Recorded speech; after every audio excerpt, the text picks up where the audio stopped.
നമ്മുടെ ചൈൽഡ്ഹുഡിൽ മറക്കാൻ പറ്റാത്തൊരു കാർട്ടൂൺ ഷോ തന്നെയായിരുന്നു Tom and Jerry.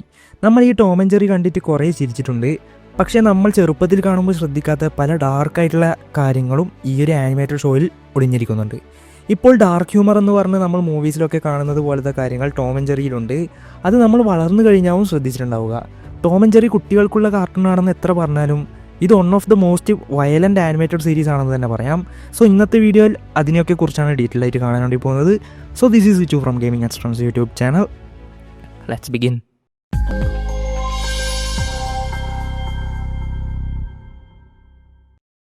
Blue cat blues എന്ന 1956 പുറത്തു വന്ന ഒരു എപ്പിസോഡിൽ ടോം ഒരു ഫീമെയിൽ കാറ്റിനെ ഇംപ്രസ് ചെയ്യാൻ വേണ്ടി ഓരോന്നിങ്ങനെ ട്രൈ ചെയ്യുന്നുണ്ടാവും.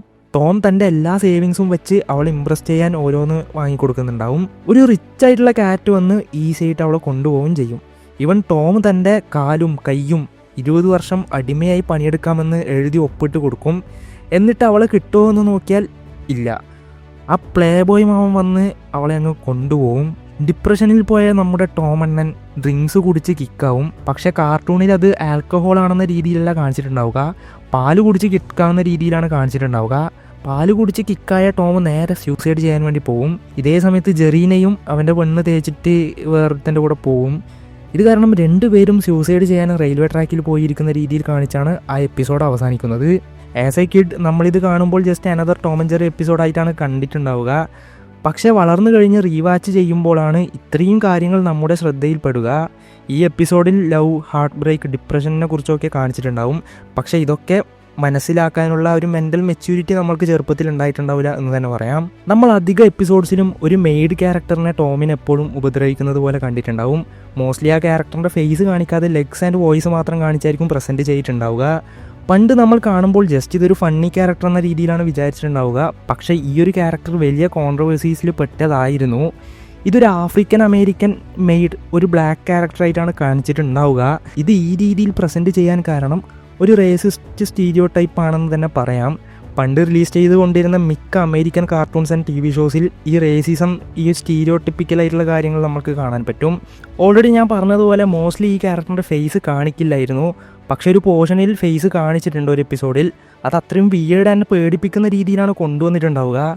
കാലങ്ങൾ മാറും തോറും ഈ ക്യാരക്ടറിനെ വേറെ രീതിയിലോട്ട് മാറ്റി ഈ മോഡേൺ ടോം ആൻഡ് ജെറി എപ്പിസോഡ്സിൽ ഈ ഒരു ക്യാരക്ടറിനെ കംപ്ലീറ്റ്ലി റിമൂവ് ചെയ്തു എന്ന് തന്നെ പറയാം. പണ്ട് ടോം ആൻഡ് ജെറിയിൽ സിഗരറ്റ്സ് ഒക്കെ യൂസ് ചെയ്യുന്നത് കാണുമ്പോൾ നമ്മൾ കൂടുതലൊന്നും ചിന്തിക്കാറില്ല. ജസ്റ്റ് ആ ഒരു ഫ്ലോയിൽ അങ്ങ് കണ്ടുപോകും. അത് ജസ്റ്റ് ആ കോമഡി എന്ന രീതിയിലാണ് കാണാറ്. പക്ഷേ ഇപ്പോൾ ഇങ്ങനത്തെ അഡൽട്ട് ബിഹേവിയറൊക്കെ എത്ര നോർമലൈസ് ചെയ്താണ് ഈ ആനിമേറ്റഡ് ഷോയിൽ കാണിച്ചിട്ടുള്ളതെന്ന് മനസ്സിലാക്കാം. പല എപ്പിസോഡ്സിലും റൊമാൻസ്, ജലസി, ഫ്ലിർട്ടിങ്, ഈവൻ ബിട്രയലിനെ കുറിച്ച് പോലും കാണിച്ചിട്ടുണ്ടാവും. ഫീമെയിൽ കാറ്റിനെ കിട്ടാൻ ടോം എത്ര ഡെസ്പറേറ്റ് ആണെന്നും അതിനുവേണ്ടി എന്തും ചെയ്യുമെന്ന രീതിയിൽ പ്രസൻറ്റ് ചെയ്തിട്ടുണ്ടാവും. അതേപോലെ ഫീമെയിൽ കാറ്റ്സ് ജസ്റ്റ് പണമുള്ള ഒരു കാറ്റിൻ്റെ കൂടെ പോകുന്നത് പോലെയാണ് സ്റ്റോറി ലൈൻ വരിക. ഇതായിട്ട് ഇപ്പോൾ റിലീസാവണമായിരുന്നു. ഇൻസ്റ്റാഗ്രാമിലെ സോ കോൾഡ് ഫെമിനിസ്റ്റൊക്കെ ഒന്നിച്ച് ട്രിഗറായിട്ട് ഈ ആനിമേറ്റഡ് ഷോ ആണെന്ന് പോലും നോക്കാണ്ട് എടുത്തിട്ട് ഓരോന്ന് പറയുന്നുണ്ടാവും. ടോം ലവിൽ അൺലക്കിയാണെന്ന രീതിയിൽ നമ്മൾക്ക് പണ്ട് മനസ്സിലായിട്ടുണ്ടാവുക. പക്ഷേ അതിൽ കാണിച്ച ഫീമെയിൽ ക്യാരക്ടേഴ്സ് ഗോൾഡ് ഡിഗറാണ്, പൈസ ഉണ്ടെങ്കിൽ ഈസിയായിട്ട് വളച്ചെടുക്കാമെന്ന രീതിയിലാണ് പ്രസൻറ്റ് ചെയ്തിട്ടുണ്ടാവുക.